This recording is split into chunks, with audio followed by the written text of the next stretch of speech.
not memorize, just remember, would be pretty difficult. So we'll include the sonnets in the final exam, and you'll probably be able to tell by the identification that's given what the sonnet is. I won't give the whole sonnet, but I'll give a good portion. Okay, most of the test will be over the exams, over the plays. So where I want to pick up with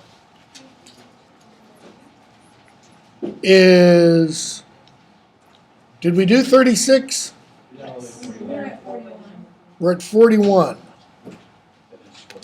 We finished. We finished 41. Okay. Sheesh. Okay, then let me real briefly tell you what other sonnets I want to attempt to cover. We might go into the sonnets on Thursday, or we might just go ahead and jump into, what is it, Hamlet? Yes, Hamlet is the next thing on the syllabus. So here's what I want to ludicrously attempt to do. Or these are the sonnets that I decided today we would go through.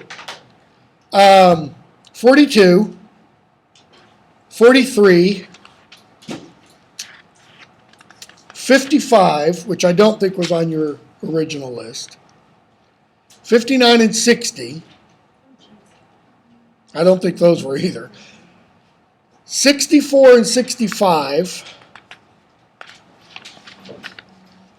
71, 73, and I don't know if you noticed, but beginning back there around sonnet 49 or so, Shakespeare begins kind of a deep examination of time. It really starts to hit that theme of time over and over. Okay, so 73 I said. And then I'm skipping a whole bunch to 87, 93, 94, 96 through 98, and this is where there's a lot of tension going on between the speaker and the friend and the speaker and the girlfriend, etc. Let's see, I said 98, 105 and 106, 116, perhaps the most beautiful sonnet Shakespeare ever wrote, 121, and then we get into the Dark Lady. 126, 127, and then Shakespeare starts getting dirty. 129, 130, Sting rips off for the title of a song and album. 134 through 136, 138, 141. Are any of these the same ones? 143, 147, 149, and 152. So we'll see what we can get done. You only assigned like half of them, so that's why they weren't the same ones. On the day of the exam, you I only did 1 through 50? Yeah, Yeah. 47 Okay. was the last one. Yeah, 47. Yeah, and I had that originally, and I unerased it. I erased it today. Decided not to do it. So, okay, so I wasn't. You use the numbers, I haven't written down. No, that's okay. I've got the first 50. It's everything after 50 that I didn't have, which apparently I hadn't assigned. So, Oh no, it says sonnets 51 through 102 on the 18th of October, and then Yeah, I gave you individual numbers in class, but I thought I'd given you all of them. Okay. So I'm not as brain dead as I thought. So we did 41. We did not do 42, correct? Okay. Asked her, it is not all my grief, and yet it may be said I loved her dearly. Notice the tense there. That thou hast, present tense, it is not all my grief, and yet it may be said, past tense. I loved her, past tense, dearly. That she hath thee is of my wailing chief. Okay. Wailing, present progressive. A loss in love that touches me more nearly. Loving offenders, thus I will excuse ye. So, the beloved, the golden-haired youth, and the mistress, whoever that is, again, have hooked up. Thou dost love her because thou knowest I love her. What is it saying on the part of the speaker? Assuming rather a lot. Assuming rather a lot. What is he saying is the reason the golden-haired youth loves the woman? Because I love her. Well, that's the only reason. It's because of me. And for my sake, even so doth she abuse me. How is she abusing the speaker? By loving the golden-haired youth back. In other words, she doesn't really love you. She's just doing it to get at me. You think maybe something odd is going on in the speaker's mind here? Suffering my friend for my sake to approve her. If I lose thee, my loss is my love's gain. My love, the mistress. And losing her, my friend hath found that loss. Both find each other.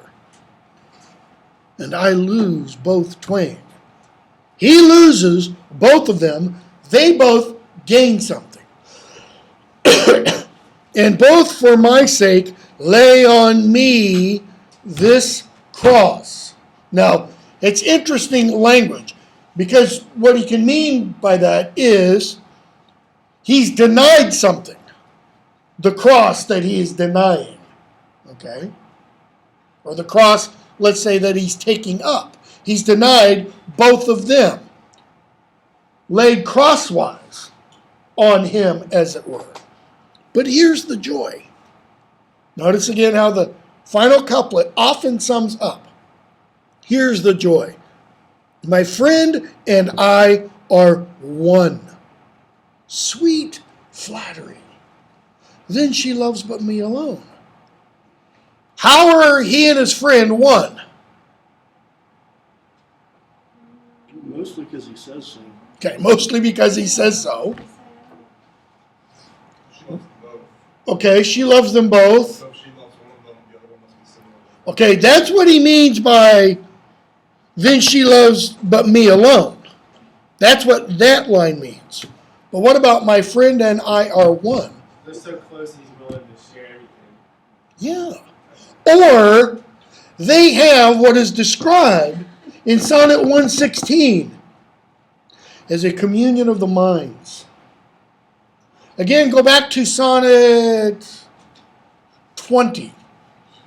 Okay? What does Shakespeare say there about the friend? He doesn't care about his friend's physical treasure that is meant for women. In other words, their relationship is not sexual, it's intellectual. Okay? So he's saying, my friend and I are intellectually one. They have a sharing of the mind or of the heart. So, when she loves his friend, what is she really loving, the speaker says? Oh, me. What is he really doing here? When he winks, what he means there is when my eyes are closed. Not just a typical wink or blink of the eye. For all the day they view things unrespected. But when I sleep, in dreams they look on thee, and darkly bright are bright, in dark directed. Okay? So the first two lines are talking about when he's out during the brightness of day. And when I wink, he says, they see things or see things unrespected. At night, he says, when his eyes are dim, when his eyes are closed, in sleep, they see things how? Darkly bright. Why? Pay attention to during the day. And notice, Shakespeare writes this having no understanding of psychoanalysis and dream theory and all that stuff. Right?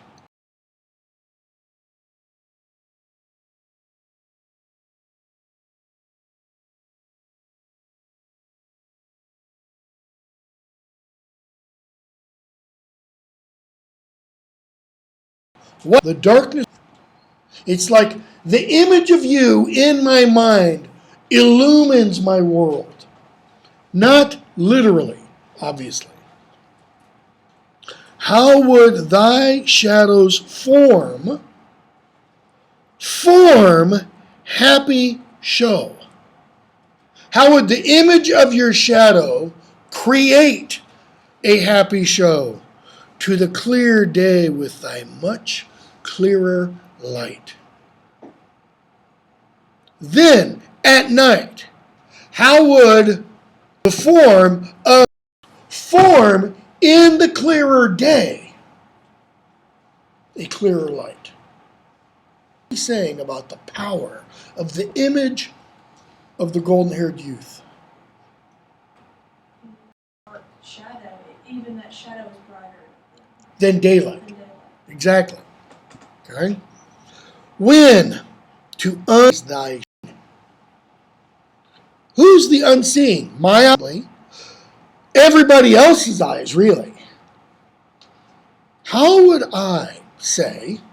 Say kind of means like, for example, how would mine eyes be blessed, made by looking on thee in the living day, when in dead night thy fair imperfect shade through heavy sleep on sightless eyes doth stay? What is he saying about his eyes and the beloved during the day? Does he see the golden-haired youth during the day? No. Why? Because there's been some kind of separation that's occurred. The speaker and the golden-haired youth are divided. Okay? We're going to see this hammered at again and again and again.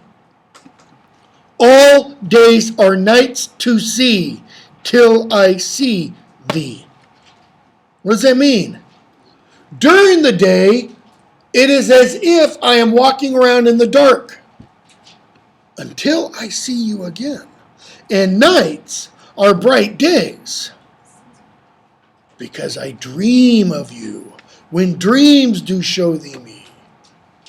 It's almost as if he's saying, I'm better off when I'm asleep because then I see you. But when I'm awake, I don't see you at all.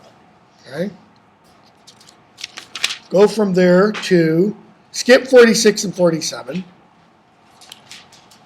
and go to 55. Not marble nor the gilded monuments of princes shall outlive this powerful rhyme. But you shall shine more bright in these contents than unswept stone besmeared with sluttish time. Why does he describe time as a slut?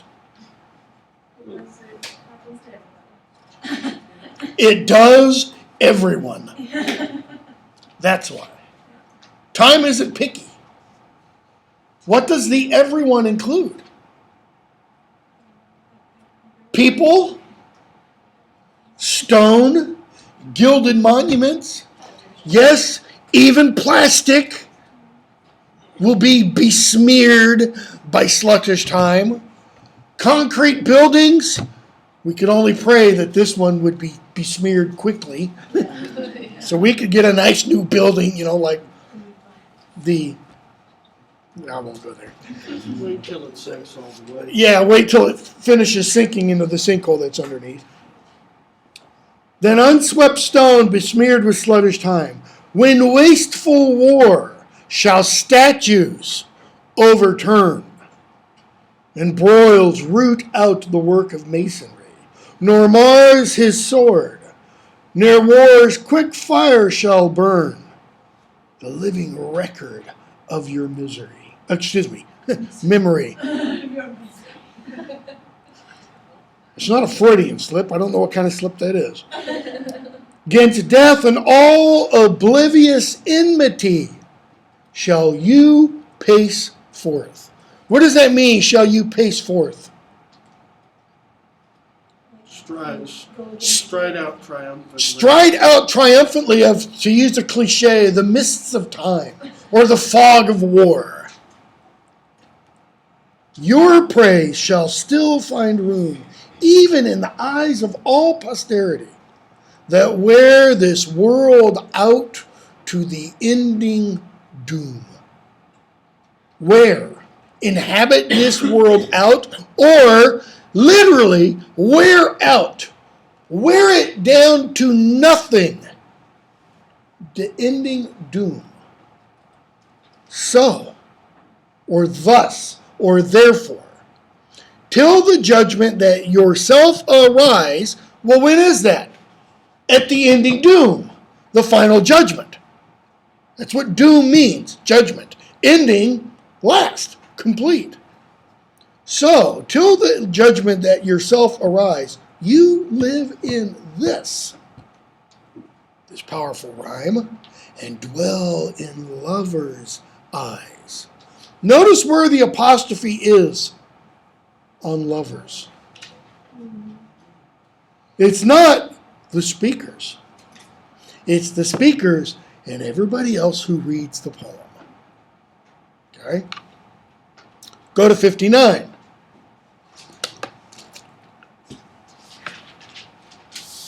If there be nothing new, but that which is hath been before, how are our brains beguiled? Why does he say, if there be nothing new? Well, let's start out with the philosophical position that the world is pretty much the same Okay? forever, which was fairly medieval conception. Okay? Why else? I mean, Paul's entirely right about that. There's another reason. Anybody know what the preacher says in the book of Ecclesiastes? There is nothing new under the sun. All is vanity. Okay? If there be nothing new, but that which is hath been before, how are our brains beguiled, tricked, deceived? The which is going back to our brains, laboring for invention, bear amiss the second burden of a former child. I mean, never thought about it before, but everybody getting ready to write a master's thesis or a doctoral dissertation ought to be required to memorize those lines. Because what is a master's thesis or a doctoral dissertation supposed to do? It's supposed to be new knowledge. And yet people still are today, 400 years after Shakespeare's death, writing dissertations about Shakespeare. Now, okay, maybe you could say writing a dissertation about Robert Greene. Why? Because even in his own day, people weren't reading him. He was that bad of a writer. But people have been writing about Shakespeare since the day he died and before. Okay? I mean, go look, do a Google scholar search, Shakespeare's scholarship, and you'll find hundreds of thousands, if not millions, of articles written about Shakespeare. Robert Greene, not so much. Okay? The second burden of a former child. Bearing forth, burdening forth, laboring forth to give birth to what? The child's already been. Yeah, an idea that somebody's already had before. That's why, to look at Shakespeare's plays, is Shakespeare really concerned with originality? No, not at all. The whole idea of plagiarism was completely foreign to Shakespeare. When does the idea of plagiarism really arise? 19th century. Why? Who comes up with the great doctrine of originality? The Romantics. Why do they come up with it? Where, according to the Romantics, does all real great, true poetry come from? From within. It's all original to the self. Okay? So if it's not coming from inside, if it's not some great outpouring of the inner spirit, it's hackneyed, it's stale, it's old, it's unoriginal. Now, my own personal feeling, the Romantics were completely wrong. You can't read, for example, Milton's Paradise Lost and say, oh, how stale. You can't read Hamlet and go, it's been done before. It had been done before. You can't read Lear and say, boring, just because there was another Lear before. You can't read the tragical history of Dr. Faustus or even Goethe's Faust and say, Shakespeare did it before him. Okay?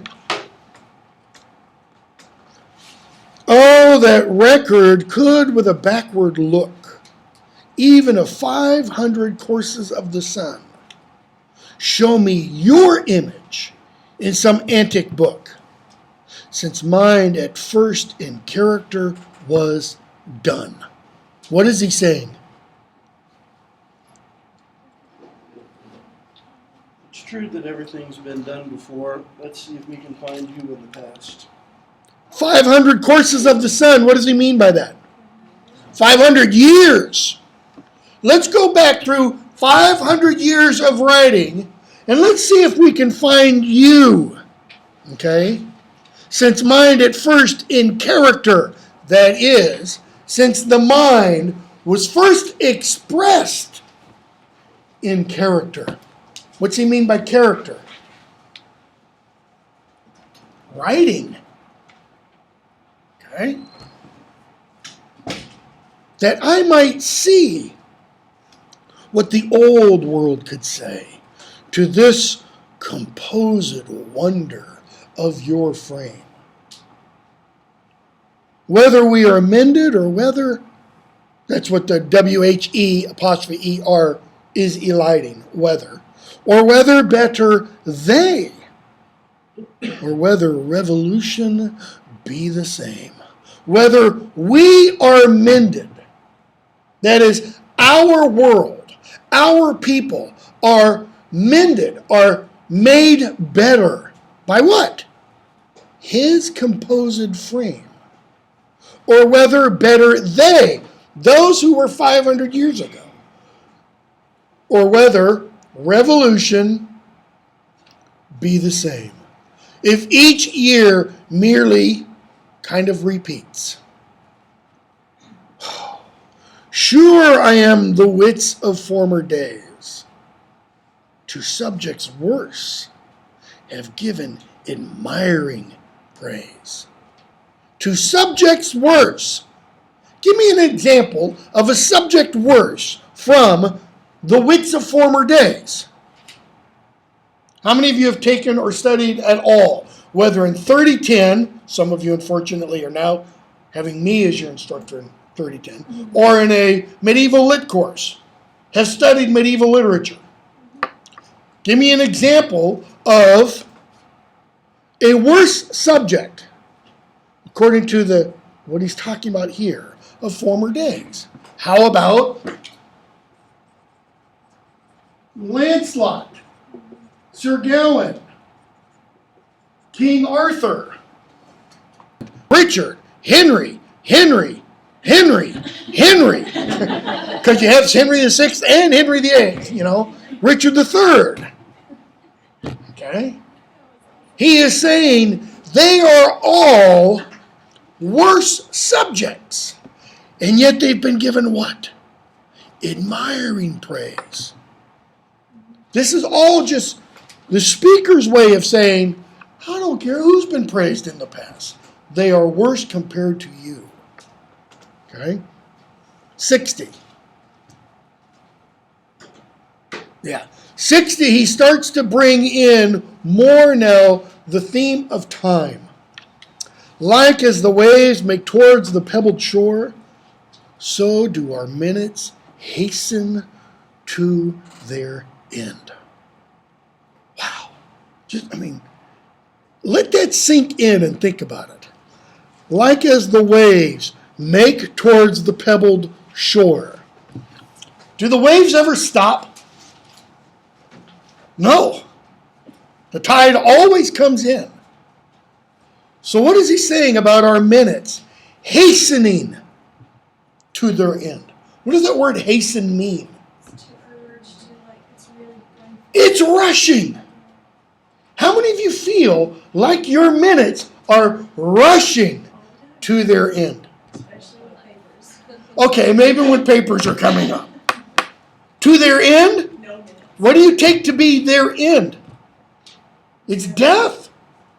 Come on, most of you guys are in your early 20s. Do you really feel like death's just around the corner? Because if you do, you need to get some serious counseling. Okay? Each changing place with that which goes before. The waves change place with that which went before, right? They go in, they come out, they come in, they go out. Our minutes. Can you ever get the minute you just had back? Not even with J.K. Rowling's infamous time turner. This is, by the way, why time travel in literature never works. It creates a conundrum that cannot be solved. If you can create a time turner that allows you to go back in the past 6 hours, for example, to save Sirius Black and Buckbeak from getting killed, blah, blah, blah, blah, why not go back even farther in time?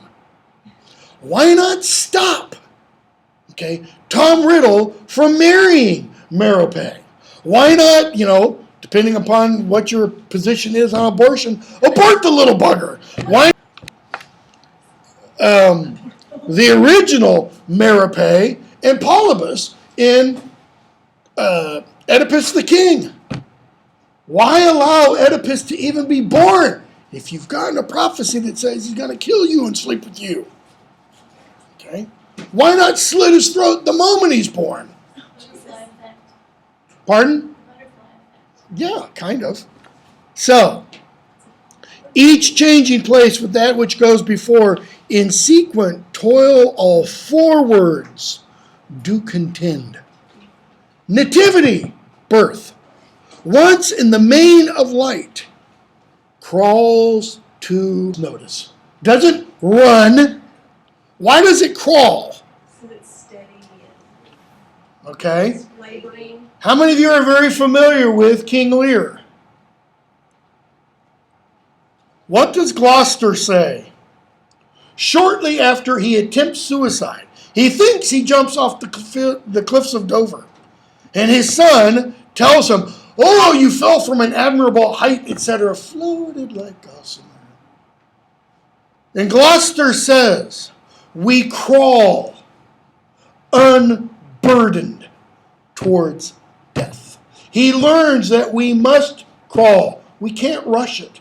We cannot, according to Gloucester. We're not allowed by the gods to end ourselves. Or as Hamlet says, to bear bodkins against ourselves. The whole, that this too sullied flesh, as well as to be or not to be speeches, okay, are about suicide. Crawls to maturity wherewith being crowned, that is crowned with maturity, with adulthood, crooked eclipses against his glory fight. Crooked eclipses. What does that mean? What is eclipsed against his glory? His glory is eclipsed.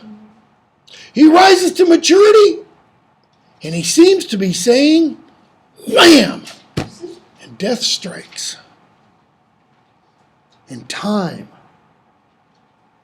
that gave doth now his gift confound.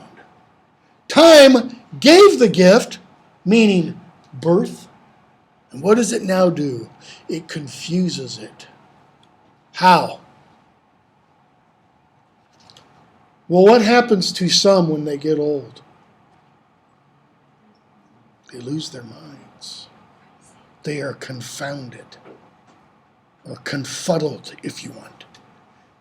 Time doth transfix the flourish set on youth, and delves the parallels in beauty's brow, the furrows. Feeds on the rarities of nature's truth, and nothing stands but for his scythe to mow. What's the but mean there? Nothing stands but for his scythe to mow. It's for the reason nothing stands except for time to come and what does time mow? Everything. Why? Because we've already heard time's a slut. And yet, to times and hope, my verse shall stand. That is, in hope, my verse shall stand in times to come, praising thy worth despite. Despite there means in spite of.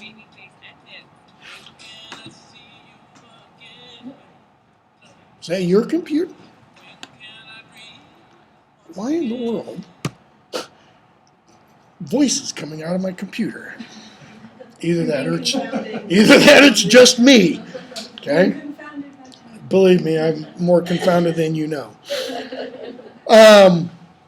63. Notice, it's not one on my side. Against my love shall be as I am now, with time's injurious hand. Now go to 64. No, we're not doing 63. I just wanted to hit time again. 64. When I have seen by time's fell hand defaced the rich proud cost of outworn buried age. When sometime lofty towers I see down raised, and brass eternal slave to mortal rage. What's the speaker talking about in this quatrain? When time doesn't do its job well. When it does. When it destroys everything. Okay? It defaces the rich proud cost of outworn buried age. What's the proud cost of outworn buried age? Have you ever I don't know, maybe it's just me and my family that are weird. Have you ever been to a cemetery and walked around and tried to go to find the oldest graves and the oldest tombstones? You know, it's kind of fun in the U.S. because you can find cemeteries that go back a couple hundred, maybe 300, Boston and such years. It's even better to go to England, where you find cemeteries that are literally 500, 600, 700 years old. Okay? Can you read the tombstones?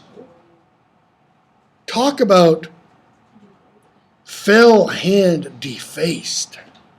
Okay? When sometimes lofty towers I see down raised. You know, when my family comes over, if I'm teaching in England, we always go to a variety of places. We'll go to different castles and stuff, but we'll go to places and you'll see simply the mounds that had once been castles. Go to Warwick Castle today, and there's this beautiful castle that survives from the late medieval period. But you can see the mound that had been the keep that was constructed by William the Conqueror. Okay? In about 1080. Or go to just outside Salisbury, between Salisbury and Stonehenge, and go to Old Sarum, a fortification built around 500 AD. Or go to Dover and see the Roman lighthouse that you can actually go inside. And I mean Roman, built in around 100 AD. Or the Tower of London, or various other places in London to see the Roman crypts from 0 AD. Okay? And they're just ruins. When I have seen the hungry ocean gain advantage on the kingdom of the shore. Beautiful couplet. The hungry ocean gain advantage on the kingdom of the shore. How does it gain advantage? What does it do, though? Yes, it is the tide. It erodes the shore. And the firm soil wind of the watery main, increasing store with loss and loss with store. Well, sometimes storms come and they build up the shore by depositing huge amounts of sand. Other times, storms come and they take away the shore. When I have seen such interchange of state, or state itself confounded to decay, ruin hath taught me thus to ruminate.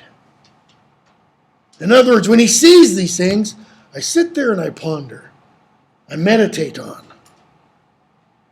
that time will come and take my love away. Nothing withstands time. This thought is as a death, which cannot choose, but weep to have that which it fears to lose. When I think about time and I think about you, I think you will soon be dead. And it causes the speaker to weep. What does it teach the speaker, however, to do? Appreciate the now.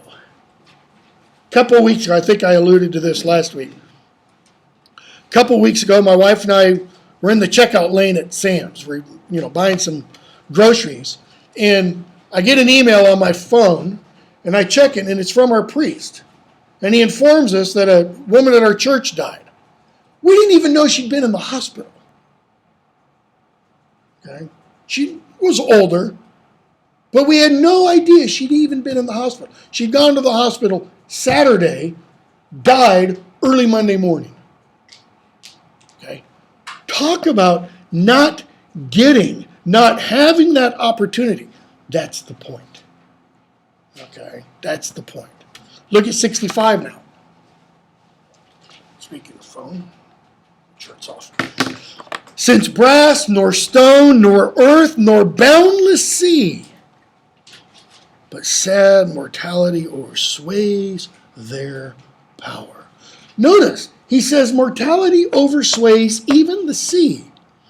Did Shakespeare have an understanding of what we today call geological time? No. Okay? But what he says is true. Because there used to be a sea, for example, where in the United States?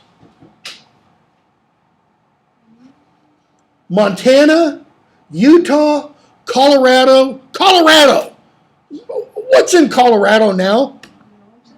Yeah, the Rockies. Lots of. Okay. There used to be a shallow inland sea there. When? Oh, about 65 million years ago. Shakespeare had no knowledge of that. And yet he somehow glops on to, it's a word I just created, by the way, glop, onto this kind of truth. So, mortality, meaning time, has all these things in their power. Notice what he's describing. Brass. Is brass a hard metal? Yes. Stone? Think granite. Is it hard? Yeah. Earth? Can be. If it's rock. Takes it a long time to wear away in the sea. How with this rage, the rage of mortality, shall beauty hold a plea? How shall beauty go, please, no, whose action is no stronger than a flower?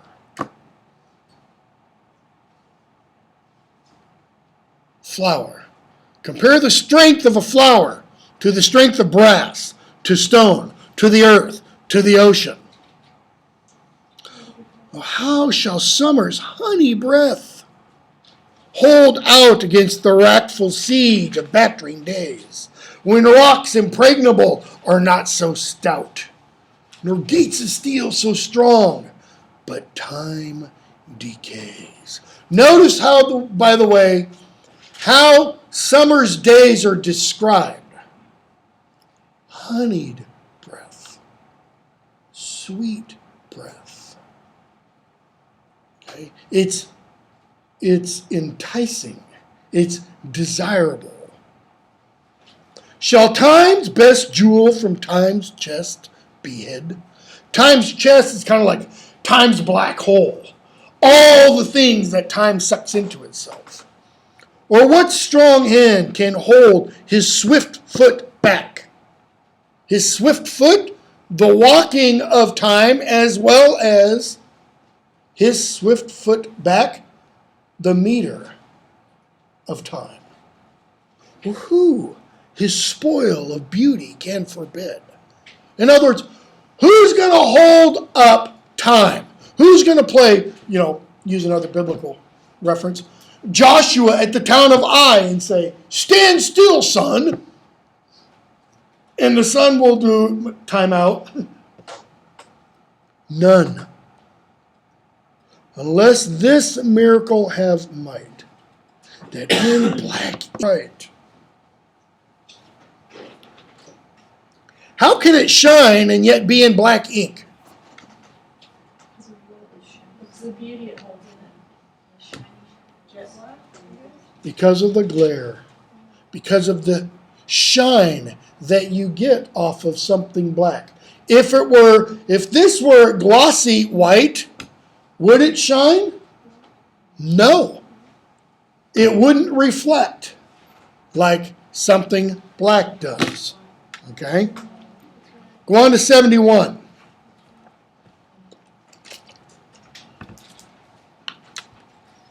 No longer mourn for me when I am dead. Then you shall hear the surly, sullen bell give warning to the world that I am fled from this vile world with vilest worms to dwell. What's the surly, sullen bell he's talking about? Church bell. Why would the church bell ring?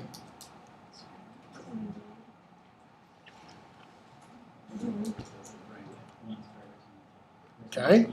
Your gloss tells you this is an English custom. That the church bell would ring, the bell would be tolled. It's, John Donne's Ask Not for Whom the Bell Toll. It tolls for thee in Meditation 17.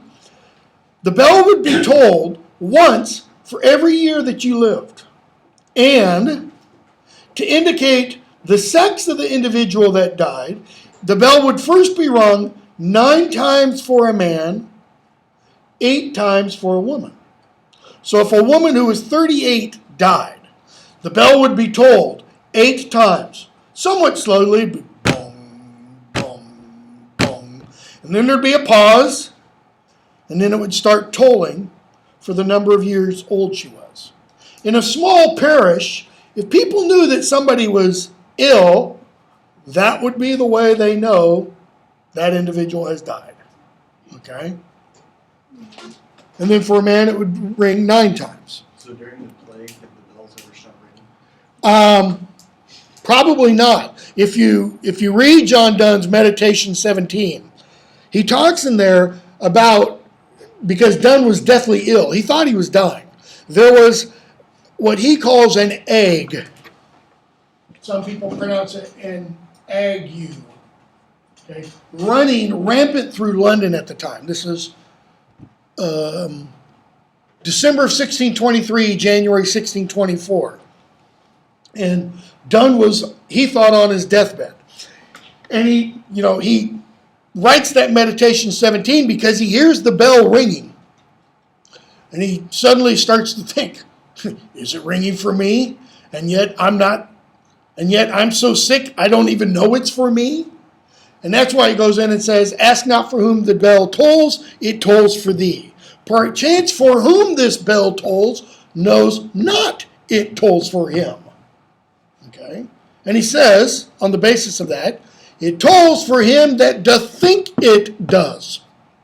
And what he's saying there is, use the tolling of the bell to remember you too will die. Comes a memento mori, which means reminder of death. You have all kinds of memento moris in Renaissance literature. Okay? Donne's bell tolling is one of them. Hamlet uses another one. Act 5, Scene 1, the great gravedigger scene. When the clowns are throwing up the skulls of the people who were in the grave before, and the clown tells Hamlet, this is the court jester, Yorick. And Hamlet never says, alas, poor Yorick, I knew him well. He just says, alas, poor Yorick. He doesn't say, I knew him well. He was a man of infinite jest, Horatio. And what's he doing? He's looking at the skull of this person who was not really his friend, because Hamlet was a young boy when Yorick died. Okay? But a skull serves as a memento mori. Why? All you have to do is look at one and go, that was once a living person. Okay? I know people who've been to monasteries and such, where you can go into, not monasteries in the United States as much as in Greece and various other places, and you can go into rooms that are literally chock full of the skulls and bones of all the monks or nuns who ever lived in those monasteries and or convents. Okay? Because they're considered to be relics. Where am I? He goes on. Nay, if you read this line, remember not the hand that writ it. For I love you so that I in your sweet thoughts would be forgot, if thinking on me then should make you woe. Okay? Does the speaker want the beloved to read the poem? It's addressed to him. So, yeah. But if reading it makes you sad, then don't read it. Why? I don't want you sad.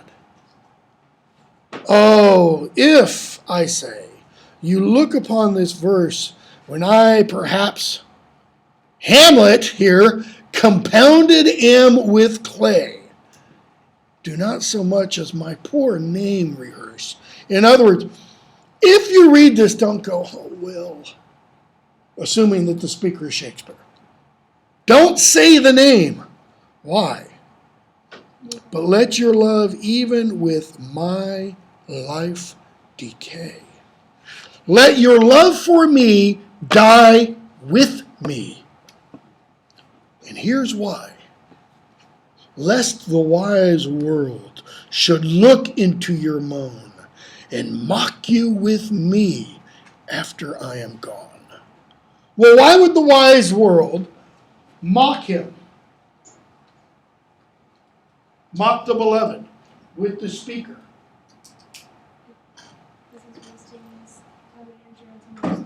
Okay? Because the writer's dead. Why else? There's that exile, that separation. We don't know what it is. Keep in mind, the speaker has said earlier, can't remember which sonnet, that he is what? Exiled from you and outcast from men's eyes. Something has gone on with the speaker that he's no longer in the favor, let's say, of the community. Okay? There is another reason. It could indicate social status. That the speaker is of a lower social standing than the beloved. That the beloved is nobility or aristocracy. Okay? 73. Playing on the same kind of themes we've seen in the last several poems. This is just such a beautiful poem. At time of year thou mayst in me behold, when yellow leaves or none or few do hang upon those boughs which shake against the cold. Bare ruined choirs relate the sweet birds sang. That line 4, the whole line is an appositive phrase for boughs. The whole line restates and adds information to boughs. So, that time of year thou mayst in me behold, when yellow leaves or none or few do hang. What time of year? Fall going into winter. Late fall or early winter. Okay? Upon those boughs which shake against the cold, what are the boughs? Tree boughs. Okay? Where bare ruined choirs relate the sweet bird sang. Okay, now, go a little bit deeper. What else could the boughs be? And what could be the choirs of sweet birds?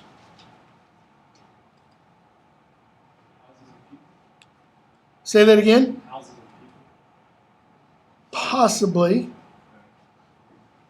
What could the bare, the yellow leaves or none be?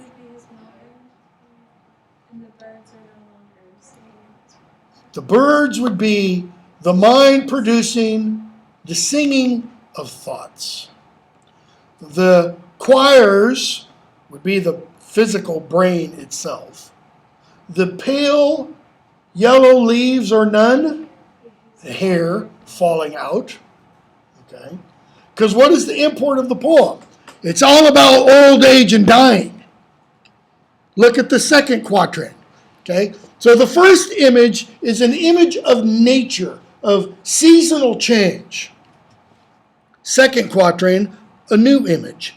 In me thou seest the twilight of such day as after sunset fadeth in the west. Okay, so what kind of twilight do you get after the sun sets? How dark is it? Is it pitch black? No. It can be hard to see. Sometimes you'd still get a bluish purplish tinge in the night sky. But then he continues the quatrain. Which by and by black night doth take away. Death's second self that seals up all in rest. What does he mean by rest? Keep going. Lack of movement. Okay? He means the eternal rest. So, the twilight after the sunset becomes black night. In me thou seest the twilight of such day. But what's coming? Black night. Okay? The speaker seems to be saying, I don't have much time. We don't know if within the context of the entire sonnet, the speaker is supposed to be deathly ill. Okay? Third quatrain, new image. In me thou seest the glowing of such fire that on the ashes of his youth doth lie.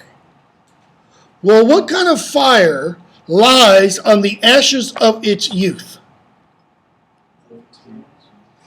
I mean, first of all, literally. How many of you have ever been to a bonfire at a beach? Anybody? Or a bonfire in the woods? I don't care. Wherever the bonfire is. Light a bonfire and watch what happens. You get this, especially if it's a big one. This woman who died, I had helped clean out her apartment last Tuesday. And because it was so bad, I burned everything that I could. I literally took it home, piled all of her furniture in a big old pile, doused it with gasoline, stood back, threw a match, and had 40-foot flames, okay, in my backyard. Actually, I had a volunteer fire apparently see it from the street and came by. Okay? What was left the next day? Ashes. Were they cold? No. So notice that line. The glowing of such fire that on the ashes of his youth. So what is the glowing of the fire at the speaker at this moment? It's the embers. Okay? It's the embers. Because what has happened to his youth? Poof! He used it. Okay? It was like that big 40-foot flame. It's what all of you, all of us are doing. We are using our youth. We're 90 years old. There's not much left to burn. You know? Okay? As the deathbed, the ashes of his youth now, are as the deathbed whereon it must expire, consumed with that which it was nourished by.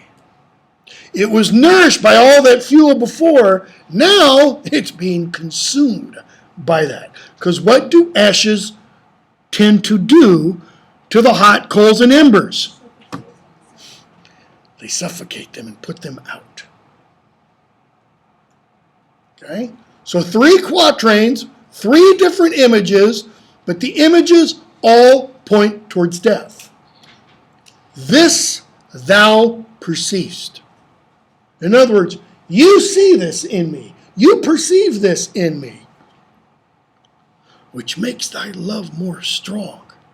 Your love for me now is even greater than it was. Why? To love that well. And then Shakespeare throws in a little twist in the final line.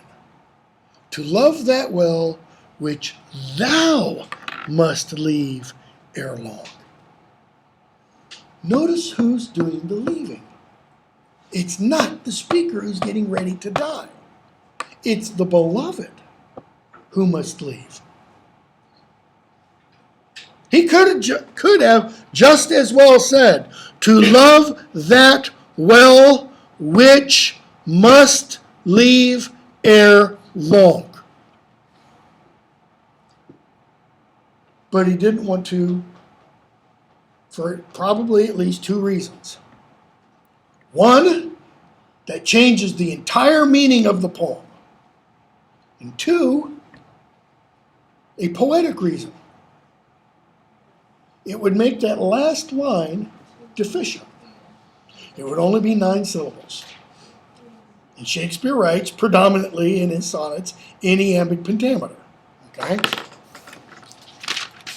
Okay, now we can skip a whole bunch and get to, not nearly far enough. Really hope we could get to 93 and 94 because it's where he starts to turn on the golden-haired youth. So 87. Farewell, thou art too dear for my possessing, and like enough thou know'st thy estimate. The charter of thy worth gives thee releasing. My bonds in thee are all determinate. Look at the language that he's using. Okay? You know your estimate, my possessing, charter, bonds, determinate. This is all the language of kind of legal negotiation and contracts. Okay? You know now your estimate, your worth. The charter of thy worth gives thee releasing. Well, charters or deeds can have expiration dates. And my bonds in thee, that is, my holdings in thee, are determinate. That is, they have an ending. For how do I hold thee but by thy granting? How am I friends with you but that you give yourself to me? And for that riches, that is, for the granting of your riches to me, where is my deserving? It's like saying, not, why do you love me, but how am I worth loving by you? You are so much higher, so much better, so much more beautiful than I am. Why do you love me? And so, the cause of this fair gift in me is wanting, meaning the cause in me of your loving me is lacking. There is no cause in me. There's nothing in me that makes you love me. And so my patent back again is swerving. My patent, my ownership of you, it goes back to you. Thyself thou gavest.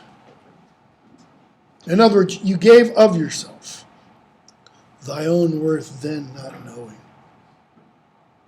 Now, if we were talking about a married relationship here, or even an unmarried, but a sexual relationship, okay, the speaker would seem to be saying, when you gave yourself to me, you didn't know me very well, did you?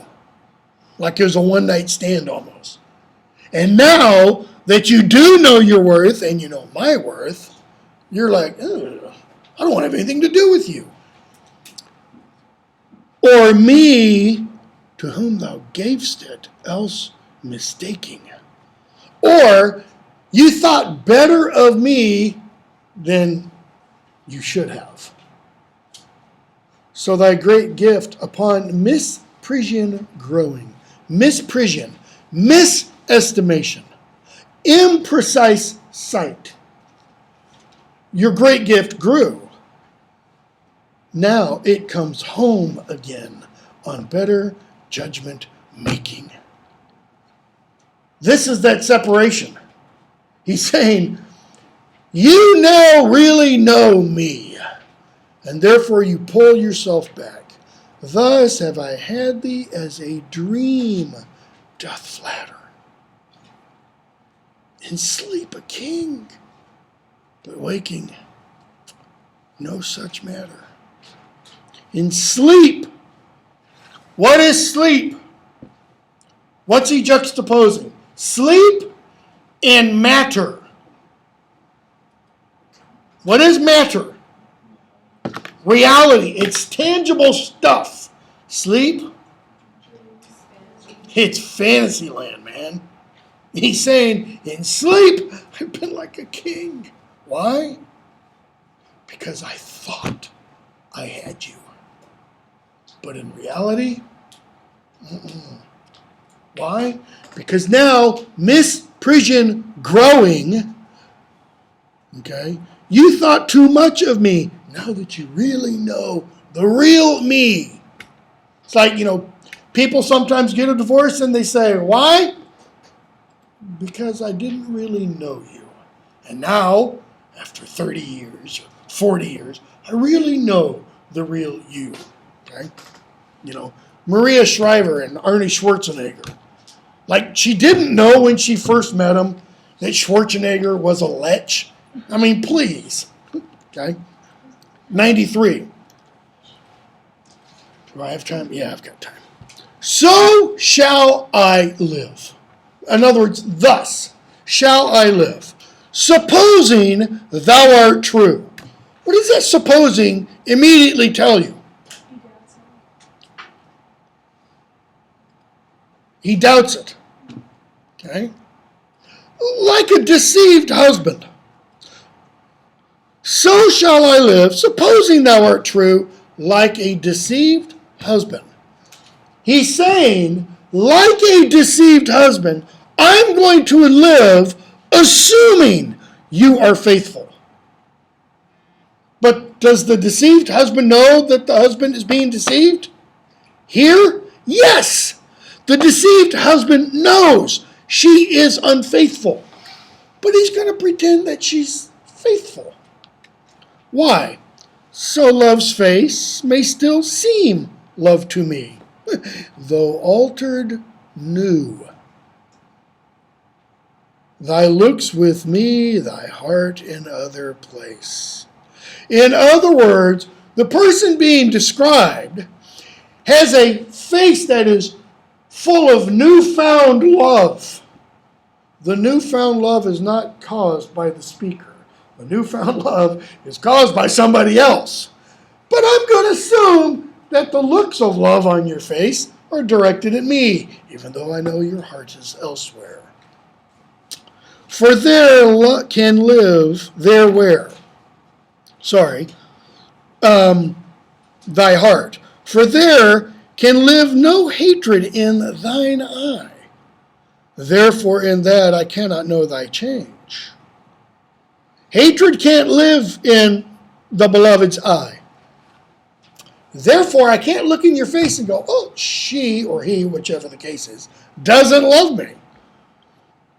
In many's looks, the false heart's history is written moods and frowns and wrinkles strange. In other words, they can't help but not express their newfound love towards someone else.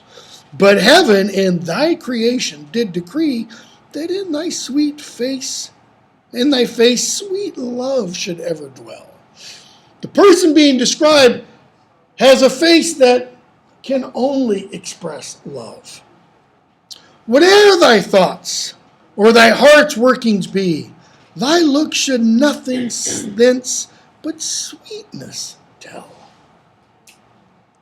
Okay? So, your face tells me only love, but I think you love somebody else. How like Eve's apple doth thy beauty grow? If thy sweet virtue answer not thy show. How will your beauty grow like Eve's apple? Well, what happened to Eve's apple? It led Adam and Eve, what? Into sin, death. So what's going to happen to her beauty if it doesn't show sweet virtue? It too will die away and prove to be the apple of sin. Where does virtue reside? In beauty? In the heart. If your heart isn't virtuous, if those looks of beauty on your face aren't really directed at me because of your love for me, then what's going to happen to her? Both physically on the outside and on the inside. She's going to rot like the apple. Ew, yeah, exactly. Okay, we'll stop there. I guess